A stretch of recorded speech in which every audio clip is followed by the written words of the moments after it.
Bonsoir à toutes et à tous, merci de nous rejoindre. Dans votre journal ce soir, direction Port-de-Bouc, à l'école maternelle Louise Michel, parents et enfants se sont réunis pour un moment en prévention sur l'obésité infantile.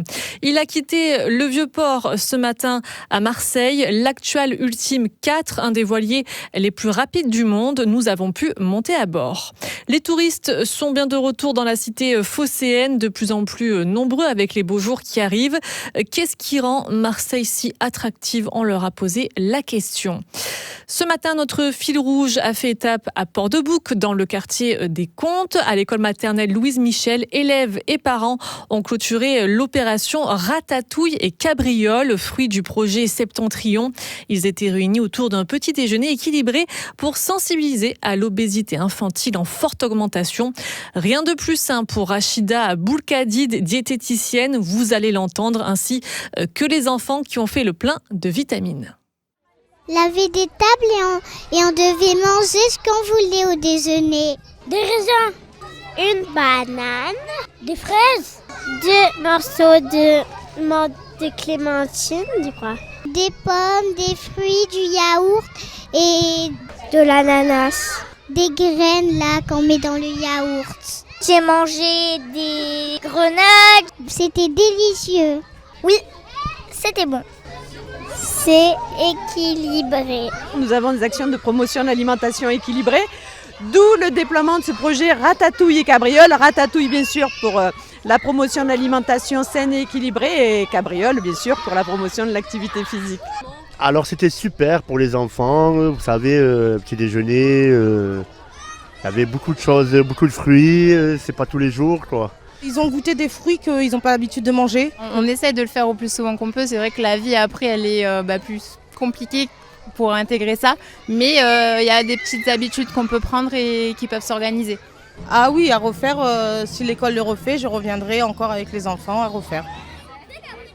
Reportage signé Laurence Durando. Avis aux professionnels de santé de la petite enfance. Une soirée conférence sur l'obésité infantile est prévue mercredi 20 mai à 19h à la salle du FI à Martigues. On reste dans une page santé. Un Français sur 50 sera touché par la maladie de Parkinson au cours de son existence. Une maladie souvent mal comprise. Les symptômes sont propres à chacun. La semaine dernière, le hall de l'hôpital d'Aix-en-Provence s'est transformé en un lieu d'échange et d'espoir entre stands d'information et activités physiques. Soignants, patients et aidants ont brisé le silence sur cette pathologie neuroévolutive qui touche bien plus que la simple motricité. Un reportage de Noren Werfeli. Parkinson reste souvent résumé à des tremblements. Pourtant, la maladie est bien plus complexe et souvent d'autres symptômes sont plus handicapants, comme pour Yves. Le plus gros symptôme pour moi, c'est la fatigue. Parce qu'on ne fait rien et c'est ce qu'il ne faut pas faire normalement. Nicolas, atteint depuis une dizaine d'années, affiche un optimisme combatif. Il refuse l'isolement. Il ne faut pas s'isoler, il faut sortir et vivre. Vivre, c'est ça le plus important. Avec le bon traitement, de bon dosage, vous avez une vie normale ? Totalement normal. Je fais même de la compétition, je pratique le ping-pong, oui, ma vie est normale, ma vie est belle. Si tremblements et fatigue sont les symptômes les plus visibles, tout se joue principalement dans le cerveau. Anne Delaine est infirmière au centre expert Parkinson à l'hôpital d'Aix. C'est une maladie neuroévolutive qui touche une partie bien précise du cerveau, qui est la substance noire, donc c'est vraiment au cœur du cerveau. Et en fait, cette substance noire, elle est un petit peu impactée et elle va pas générer la quantité de dopamine adéquate pour qu'on ait des mouvements fluides et souples.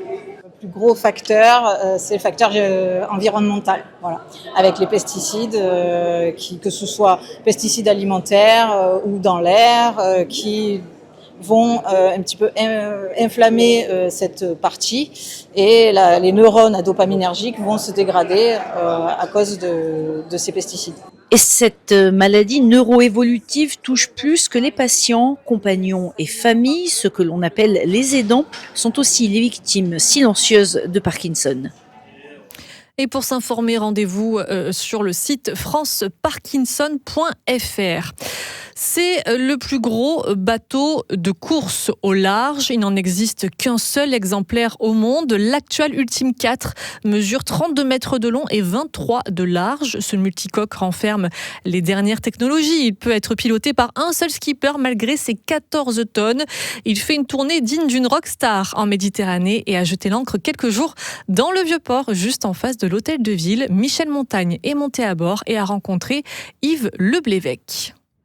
Derrière moi, on peut voir Actual Ultime 4, un voilier aux dimensions assez exceptionnelles. C'est un bateau qui est capable d'aller à des vitesses assez incroyables, de tenir des moyennes de plus de 40 nœuds, d'aller jusqu'à 50 nœuds en vitesse de pointe. Un nœud, c'est 1,8 km/h. Donc quand on parle d'une vitesse de 50 nœuds, c'est qu'on va à 90 km/h, un peu plus de 90 km/h. C'est des bateaux qui sont conçus pour faire de la course au large, c'est-à-dire pour traverser les océans, voire pour faire des tours du monde. Ce bateau, sous son ancien nom, a gagné le tour du monde en solitaire, qui s'appelle l'Arkea Ultime Challenge, qu'on a à faire aux voiliers les plus rapides du monde. Notre objectif de cette année, en 2026, c'est la route du Rhum, qui a lieu tous les 4 ans. Ce tour en solitaire, au départ de Saint-Malo pour Pointe-à-Pitre, d'où la route du Rhum. La prochaine édition sera donnée le 1er novembre 2026. C'est notre focus du moment de préparer le bateau et son skipper pour que le 1er novembre, ils soient tous les deux en pleine forme pour gagner la course. Le trimaran a quitté Marseille ce matin pour rejoindre la Seine-sur-Mer. On reste en mer, mais on change de bateau. Cette fois, on va sur un catamaran, lui aussi en escale à Marseille. Le navire unique au monde à la pointe des innovations permet une navigation totalement écologique. À son bord, une équipe de scientifiques de la fondation Race for Water. Elle va scruter la santé de l'herbier de Posidonie au large de la Sardaigne et dans le golfe de Naples. On écoute le responsable de la mission, Patrick Astruc, ingénieur de recherche au groupement d'intérêt scientifique Posidonie. La Posidonie, elle est uniquement présente en Méditerranée, elle est endémique, elle joue des fonctions écologiques majeures. C'est une protection naturelle contre l'érosion du littoral, c'est une zone de nurserie, de frayère, un abri pour des tonnes d'espèces dont certaines sont exploitées par la pêche.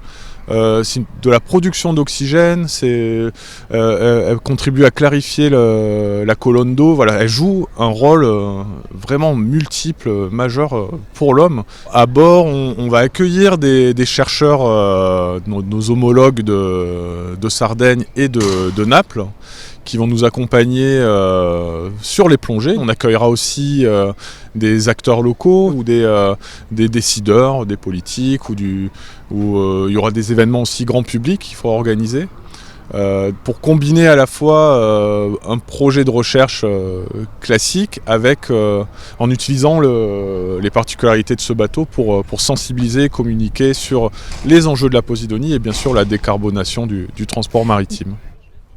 Des propos recueillis par Rémi Repenty et vous pouvez suivre au jour le jour la mission Posidonia Connect sur les réseaux sociaux de la fondation Race for Water.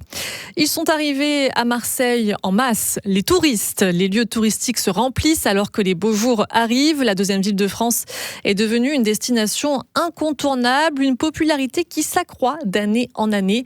Pourquoi ? Nous avons posé la question aux touristes sur le Vieux-Port. On est suisse et donc on n'est jamais venu à Marseille, donc il fallait bien une fois y venir. Et c'était, ma foi, cette semaine. On a vu Notre-Dame de la Garde, on s'est promené dans Marseille, on a pris la navette. On a bu le pastis. On était déjà venu une fois ou deux, on trouve ça très beau depuis que c'était devenu une capitale culturelle et voilà, on trouve ça très beau. Voilà, on voulait découvrir les nouveaux bâtiments, le développement depuis que Marseille est devenue capitale culturelle il y a quelques années d'ici. Ça permettait de découvrir de nouvelles réalisations et on ne regrette pas, c'était vraiment intéressant. J'ai des amis qui habitent ici, donc chaque vacances on vient. Et c'est touristique, mais je pense qu'il y a plus de choses qui pourraient être mises en place pour les touristes, pour même les gens qui habitent là. C'est-à-dire ?